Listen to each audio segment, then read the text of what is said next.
I saw each one of them. And what happened was I said, and where are you now? And they looked at their toes for a really long time, LeAnn. And then they cleared their voice. And when they finally looked up again, they said, I guess I must have retired. And these people were not at all ready to retire. They had students still needing to go through college, all that kind of thing. And I'm going, why in the world did they fail to get traction in the marketplace? Well, it wasn't until my job was eliminated through corporate downsizing that it occurred to me what happened. They had not used LinkedIn. Oh, You know, in 2008, they thought that sending their resume out on beautiful vellum with the font du jour would be the ticket, and it wasn't anymore because the whole industry of executive search had moved to LinkedIn, and they weren't savvy to that. mm. And that was the beginning of my call to actually work with C-suite executives to help them be in control of their career until the end. Having a great LinkedIn profile doesn't do anything for keeping your job. There are lots of reasons that people lose their jobs. You know, the companies merge, the companies decide to divest of a whole division, all kinds of reasons that people at the top are without a job. Mhm. But what a good LinkedIn profile does for you is help you get back on your feet again, help you sell who you are. Mhm. And one of the things that I have found is that if people find themselves ripped from their job and they have no preparation, they are not in a good position to talk about themselves effectively. They feel punched in the gut for a long time, and they have a hard time remembering that they were really great in their jobs. Yeah. And it's very hard, but one of the things that people have said of me is that I put Humpty Dumpty back together again. Oh, that's so sweet. It is. I love that analogy um, because I help to uncover their story, Yeah. looking at past job reviews and poking and prodding till they can, remember a few things. And, Yeah. and then I recreate that story so that they can read it Yeah. and they can hear it and they can believe it and then they can say it again. So that's really important. And that's part of my hard work that I do. But I know there's a whole group of people that don't meet my uh, top criteria for being in the C-suite. So I have developed all kinds of other things that are helpful. I have an online course Mhm. that is available from my website, which is carolkaemmerer.com. It's just really good guidance. You know, it takes section by section of the profile and steps you through it. It's golden. And if you get that with my book, it's even better and discounted. And then more recently, I created a group course. It's a 6-week group course. We meet once a week, and there's content that they uh, have by video where I've created content in advance. They're supposed to read that, and then it's a group session, and they talk about how they've begun to implement it. Oh, And wonderful. it's really magical, and people are having really good success with that. So, Wonderful. in addition to this group that has um, my love and concern, as kind of the place that I started. I am reaching out to other people. And then, of course, I write all the time. So I have an article of the month. I have a little LinkedIn lesson, which is a tip each week. And those things are always published on LinkedIn. So if you Wonderful. ever go to LinkedIn and look for, um, what I'm writing, there's something every day for people, Good. because I publish it, Yeah. over. So, and just because not everybody's going to see, we at towards the end, we'll get back to how they can connect with you and so forth and Sure, spell your name. So we will get that's a there. hard one. Yeah, we'll get there. Yeah. So I want to back up a little bit. You said this was your 2008, and you said it was your second career. So you only had one other career prior to 2008? Oh, that's not really true. Um, Okay. How did you get so, started? What did you do in college? Let's go back there. okay. So in college, I was a sociology major, Okay. and I graduated and went right to graduate school at The Ohio State University, and I studied human services planning and administration. And that set me up for a great job at the United Way in Columbus, Ohio, which Nice. was really, really fun. Yeah. And then, let's see, then we came to Minnesota for 1 year for Bill's internship and loved it. Okay. I worked for the Minnesota State Planning Agency during that time. And then we moved to Carbondale, Illinois for my husband to teach at Southern Illinois University after his PhD. So that turned out to be not a place that we wanted to live. So we decided to just come back to the Twin Cities, and I began to work for the Minnesota Medical Association. While I was in Carbondale, I had worked for a federally funded agency called a health systems agency.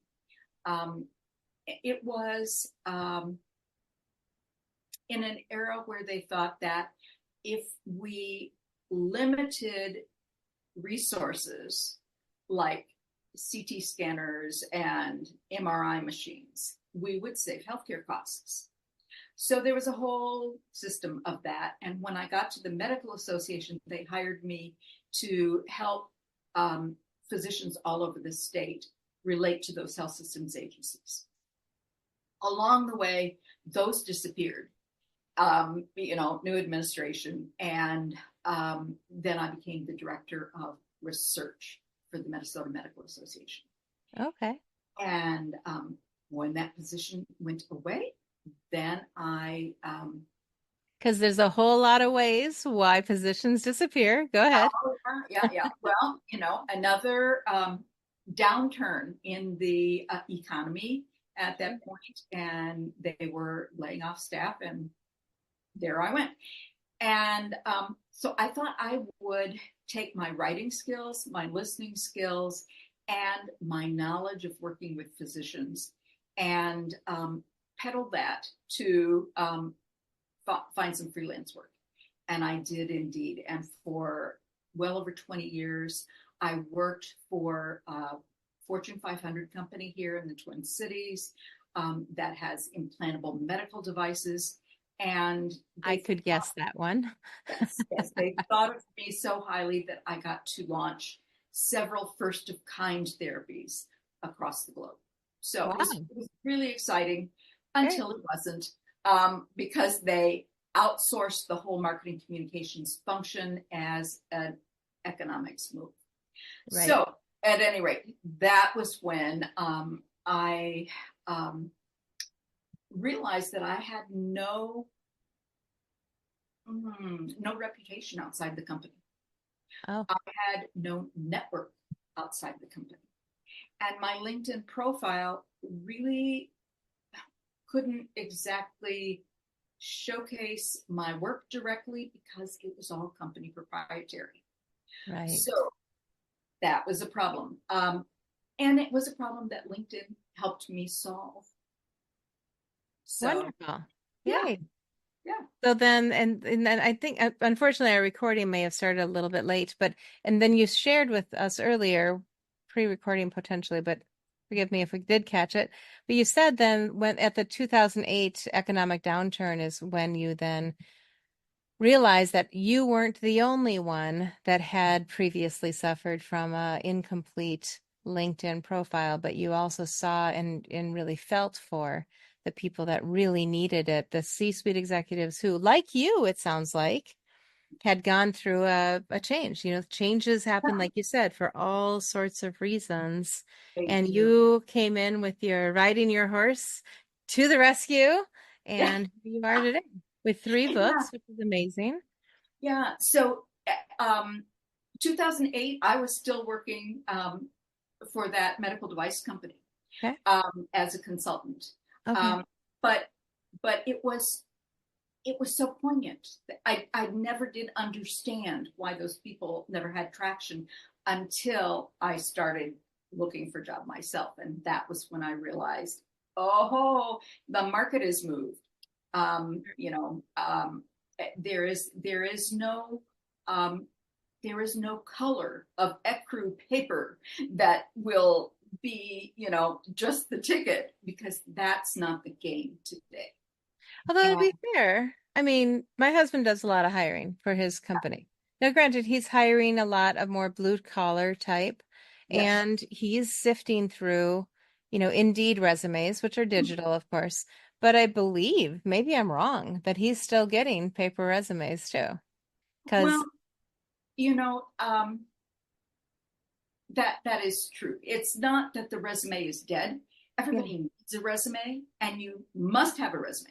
yeah, But um, the executive search has moved from, well, let's put out a cattle call and yeah. sift through resumes. They don't do that anymore. Ah, They, you know, have some people that they check in with, but you know, they are looking at the LinkedIn profiles of people who are currently employed, because they would much rather hire someone who's currently employed with the competitor than they would someone who's been out of work for 9 months. absolutely. Yep, it makes sense. And I do know somebody who was let go from one company I won't name and was almost immediately hired by his competitor. And Yeah. then guess what? His original company hired him back Oh my gosh. because they're like, wait, we don't want you, sharing that over there. But yeah, that's, and I get, invited by, I had my resume out there as well where people are like, we think you'd be great fit for this, for this, for this. Yeah. It turns out I'm just not employable. I just like, nope. I like doing my own thing. I have That, another question for you though. yeah. I have two more actually. I'm trying to decide which one first. I think I'll go with the AI question first because Okay. obviously AI has had an impact on this. And, people can join into ChatGPT or whatever other, there's lots of AIs out there and Yes. say, what do I need to do? They can even ask, what do I need to add to my LinkedIn profile? Sure. And AI will pop up with a pretty decent suggestion.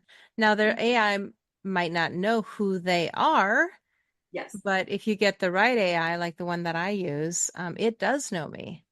If Yeah. I asked it to say, hey, give me 5 bullet points to put in, da, da, da, it would know what to say about me. Right. But you've been using it, so it knows Because who you I've are. trained it. I have trained it. It knows me. Today I used it actually with making sure that I had my 235 character bio for you. You shared a bio with me, but I only have 235 characters to put into the description. And I just had my AI rewrite it. I Yep. said 235 characters, including spaces or less. Yes. And boom, I didn't even have to think about it. I knew that it was probably appropriate. So Yes. AI is great, but how do you see, does that have an impact on what you do? Is it making it easier, harder? So, when I set up my LinkedIn Leaders Lab, which is that 6 month or 6 week program, Yeah. um, I wanted to make sure that the people really would have a good experience when they wrote their headline and when they wrote their about section. And so to ensure that, I taught them how to use ChatGPT, and I gave them a whole query, you know, Mhm. what they should say about themselves, Yeah. what they were feeding it. I had in it several different formats for writing um, powerful headlines, and so that was helpful. And oh, they loved using it. Yeah. And so, will it cut into my business? Perhaps. But the concept is that when I look at a profile, I know exactly how to turn it around. I listen to the person and I'm going, so you have lots of volunteer experience, and I don't see any of that here. Yeah. Or I listen and they want to get to the C suite, that's their next stop. And I look at their skills section and there's nary a soft skill there. And I say, okay, in order for anybody to be interested in you, if you were to be put yourself forward for a C suite position, you would need the soft skills of being able to actively listen, to speak at the board level, to communicate up and down, to influence without authority. These are things that we need to, number one, verify, do you have these things? And Right. now let's put them in your skills section. So it's all about branding. Yeah. I always have said that I'm an executive branding expert. And the way in which I implement that first is on LinkedIn. Wonderful. Yeah. Wonderful. And of course, we both have our own .coms with our name. Yes. Not everybody can do that. I'm thinking Katie Smith or John Johnson is having a harder time with that. Sure. But we're blessed. We both have unique names and got the .coms. That can be part of branding, but certainly isn't for everybody either. It's a little bit more on the owner, Yeah. entrepreneur side than maybe an executive. So another question I have, and I love asking this question of my guests. So I'm going to take you back further than college. And Oh, so when you go back into high school, go back into junior high school, even into upper elementary school.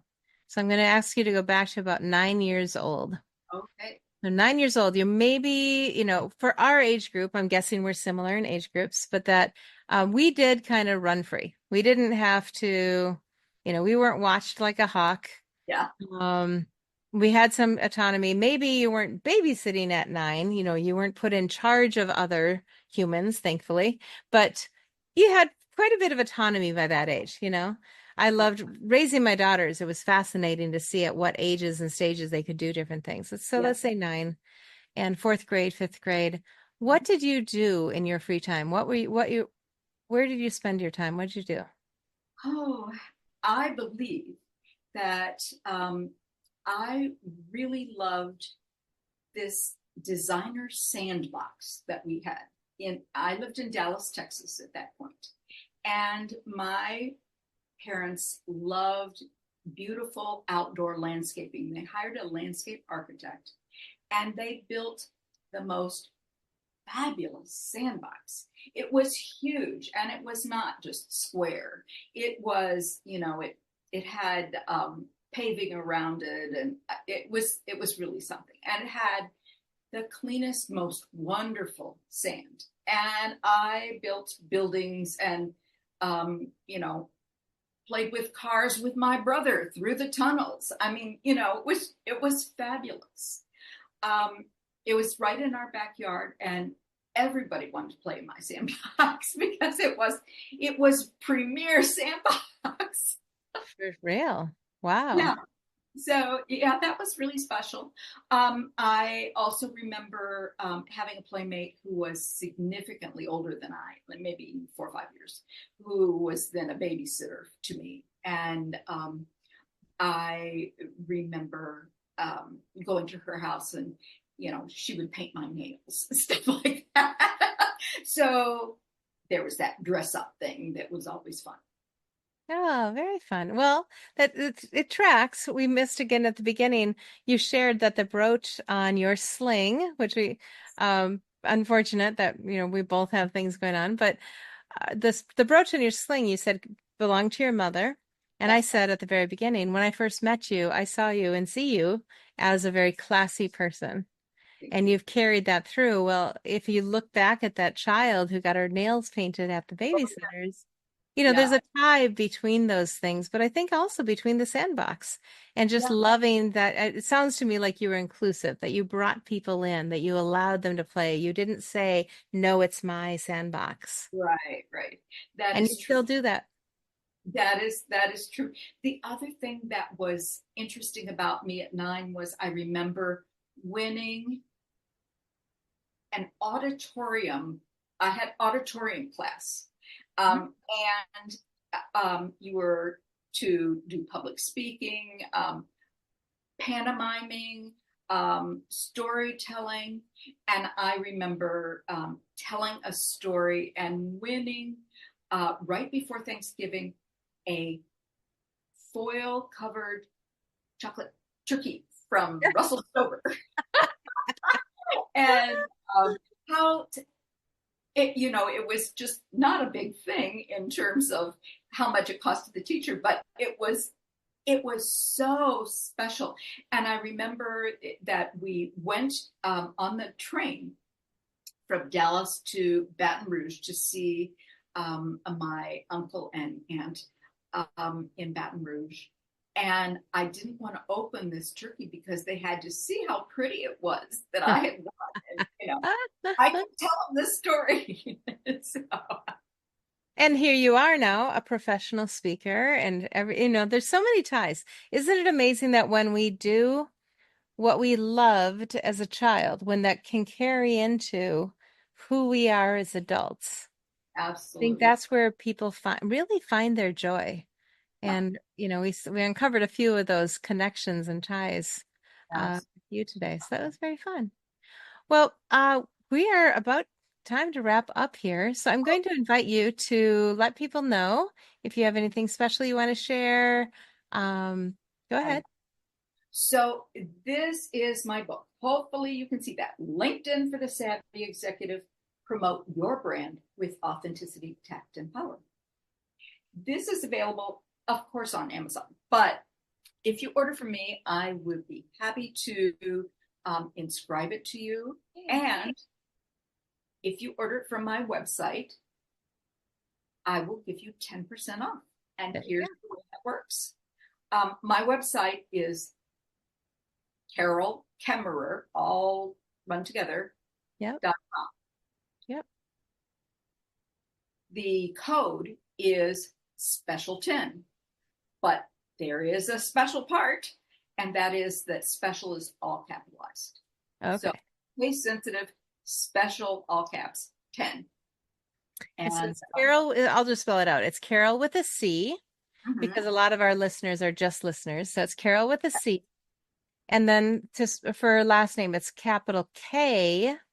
A is an apple, E is in everyone, MMERER.com. that's So it. there you go. So you want Okay. to Carol now you does. know how to find her. But really, if you now with that spelling, go find her on LinkedIn, everybody. I'm thinking maybe that's your favorite social media. I'm not sure. You would be right. You would be. Also, I discovered over the weekend when somebody called it to my attention that if you look on Google under executive branding expert, I'm the first one. Wow, way to go, Google! Congratulations, Carol. That's amazing. You just realized it too. Yeah, Well, I was proud to surprised. showcase that here on Lead with LeAnn first. Excellent, excellent. Thank Yay! you so much. What a lovely time with you. Oh, good. I'm so glad. Any final word before we wrap it up here?